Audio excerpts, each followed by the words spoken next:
درویشی در بیابان می رفت. در راه ویرانه ای دید. کنجکاو شد و جلو رفت. در آن ویرانه روباهی دید فتاده، لنگ و ناتوان.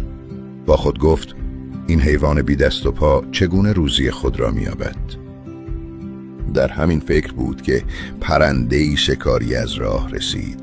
شکارش را خورد و آنچه باقی ماند برای روباه گذاشت. درویش از این صحنه شگفت زده شد. با خود گفت روزی رسان خداست. پس من نیز گوشه‌ای می نشینم و منتظر روزی می مانم. پس به گوشه‌ای رفت و نشست.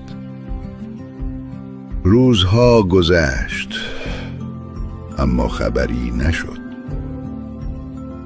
درویش ضعیف و ناتوان شد. همانطور که از ضعف بر خود میپیچید، گویی ندایی شنید که ای مرد، چرا در جایگاه روباه لنگ نشسته ای؟ برخیز، همچنان پرنده باش که هم خود میخورد و هم به دیگران میرساند. تو به سعی خیشتن در رتبه مقامی آر، چنگ باش و نان بخور، نی چو دف شکم دران.